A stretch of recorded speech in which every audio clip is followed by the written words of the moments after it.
Hello viewers, I am your host Alia Sittan from University's Page Visa Consultant. Have you ever dreamed of studying in the heart of Europe? So welcome to Switzerland. आज की इस video में हम ऐसी scholarship को discuss करेंगे जिसको avail करके आप स्विट्जरलैंड जैसी कंट्री में फ्री एजुकेशन हासिल कर सकते हैं, जिसमें हम इसकी रिक्वायरमेंट्स की बात करेंगे कि आप किस तरह से अप्लाई कर सकते हैं, आपको क्या रिक्वायरमेंट्स हैं और इसका क्या एलिजिबिलिटी क्राइटेरिया है। तो आपसे रिक्वेस्ट है कि वीडियो को एंड तक देखिएगा ताकि आपसे कोई भी इन्फॉर्मेशन मिस ना हो जाए। और अगर आप हमारे चैनल पर न्यू है तो हमारे चैनल को सब्सक्राइब कर दें फॉर मोर इन्फॉर्मेटिव वीडियोज़।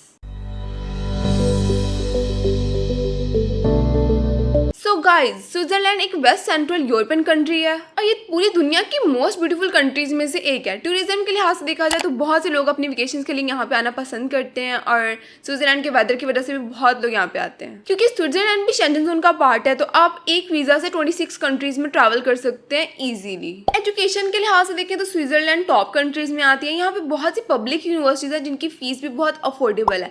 इसके अलावा यहाँ पे बहुत सी प्राइवेट यूनिवर्सिटीज भी हैं, लेकिन as compare to private universities यहाँ पे पब्लिक यूनिवर्सिटीज की तादाद ज्यादा है। So let's discuss the scholarship. इस स्कॉलरशिप का नाम स्विस एक्सीलेंस स्कॉलरशिप है, जो कि इंटरनेशनल स्टूडेंट्स को प्रोवाइड की जाती है। इसमें आपको 2 टाइप्स की स्कॉलरशिप्स मिल जाती हैं। एक में आपको रिसर्च स्कॉलरशिप मिल जाती है एंड सेकंड आपको आर्ट स्कॉलरशिप मिल जाती है। सबसे पहले बात कर लेते हैं रिसर्च फेलोशिप स्कॉलरशिप। इसमें आपके पास रिसर्च फेलोशिप स्कॉलरशिप आ जाती है। इसके अलावा अगर आप पीएचडी के प्रोग्राम्स में अप्लाई करना चाहते हैं तो आप तब भी कर सकते हैं, और इसके अलावा आप पोस्ट डॉक्टरल प्रोग्राम्स में भी अप्लाई कर सकते हैं। आप इस स्कॉलरशिप को अवेल कर सकते हैं अगर आपने मास्टर्स किया हुआ है या आपने पीएचडी की हुई है और आप अपनी फील्ड में रिसर्च करना चाहते हैं तो आप इस स्कॉलरशिप के थ्रू भी अप्लाई करके आ सकते हैं। हम रिसर्च फेलोशिप स्कॉलरशिप के सिलेक्शन क्राइटेरिया की बात करें तो इसमें आपकी एकेडमिक प्रोफाइल है वो अच्छी होनी चाहिए, आपके पास मिनिमम मास्टर्स की डिग्री होनी चाहिए। एज की बात करें तो applicant must be born after 31 December 1988। तो इसकी कुछ एज लिमिट है जिसकी रिक्वायरमेंट हर साल चेंज होती रहती है। उसके बाद आपको 2 रिकमेंडेशन लेटर देने होते हैं और आपको अपनी रिज्यूमे प्रोवाइड करनी होती है। इसके अलावा इसके बेनिफिट्स की बात करें तो यहाँ पे आपको मंथली स्टाइपेंड दिया जाता है जो कि 1920 स्विस फ्रैंक है,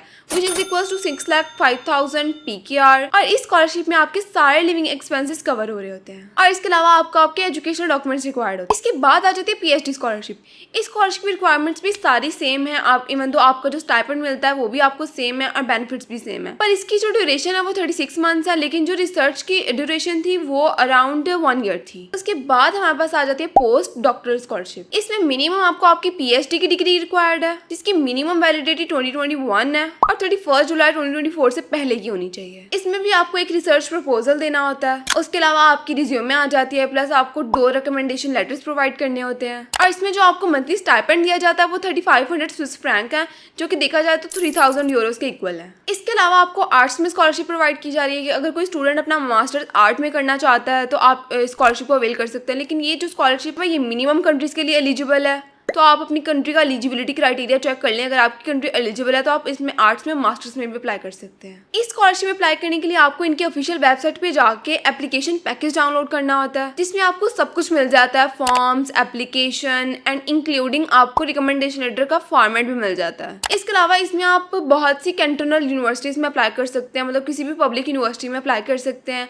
और इसके अलावा आप अप्लाइड साइंसेज की यूनिवर्सिटीज में भी अप्लाई कर सकते हैं। और इस एप्लीकेशन में जो डॉक्यूमेंट्स मैंने आपको बताए हैं आपको वो सबमिट करने होते हैं। और इन सब में से आपको किसी एक यूनिवर्सिटी या इंस्टीट्यूट में आपके सुपरवाइजर की तरफ से आपको सिलेक्ट किया जाएगा, देन ही आपकी एप्लीकेशन को कंसीडर किया जाएगा। और आप यूनिवर्सिटी को फाइंड आउट कर सकते हैं क्योंकि बहुत सी यूनिवर्सिटीज और इंस्टीट्यूट्स हैं जो आपको ये प्रोग्राम्स ऑफर कर रही हैं।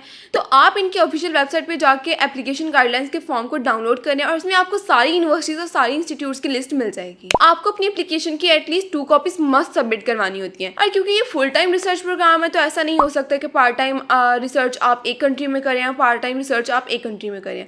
आपको फुल टाइम रिसर्च एक ही कंट्री में करनी होती है, स्विट्जरलैंड में। इसके अलावा जो स्कॉलरशिप के बेनिफिट्स हैं उसमें आपको स्टाइपेंड तो मैंने बता दिया जो हर प्रोग्राम का अलग अलग है। इसके अलावा आप जब आते हैं तो आपको 300 स्विस फ्रैंक दिए जाते हैं कि अगर आप अपनी अकोमोडेशन के लिए उसको करना चाहते हैं फैसिलिटेट तो आप कर सकते हैं। उसके अलावा आपको एयरफेयर टिकट्स प्रोवाइड की जाती हैं, लेकिन अगर आप 6 मंथ से ज़्यादा वहाँ पे स्टे करते हैं आपके रिसर्च प्रोग्राम के एंड होने के बाद तो आपको रिटर्न टिकट प्रोवाइड नहीं की जाती। और अगर इसके अलावा आपकी एप्लीकेशन सेलेक्ट नहीं होती है तो आप 3 टाइम्स अप्लाई कर सकते हैं। इसमें यहाँ पर बहुत से फेमस इंस्टीट्यूट और यूनिवर्सिटीज हैं, लेकिन जो सबसे टॉप रैंकिंग पे आता है वो एच ज्यूरिख है, जो कि पूरी दुनिया की टॉप यूनिवर्सिटीज के लिस्ट में आता है। यूरोप में बिटवीन 1 to 5 नंबर पर रैंक करता है और पूरी दुनिया की टॉप 10 यूनिवर्सिटीज में इसका नाम है। और स्कॉलरशिप में अप्लाई करने की जो डेडलाइन है वो आपको स्टार्ट ऑफ द अगस्त में बता दी जाती है और सितंबर तक आप अप्लाई कर सकते हैं। आपको इन बिटवीन अगस्त एंड सितंबर में अप्लाई करना होता है। आई होप आपको इस वीडियो से काफ़ी इन्फॉर्मेशन हासिल हुई होगी। अगर आप इस स्कॉलरशिप में अप्लाई करना चाहते हैं तो अभी कमेंट बॉक्स में हमें मैसेज करें, हम आपको लिंक प्रोवाइड कर देंगे। Thank you so much for watching. अल्लाह हाफिज़।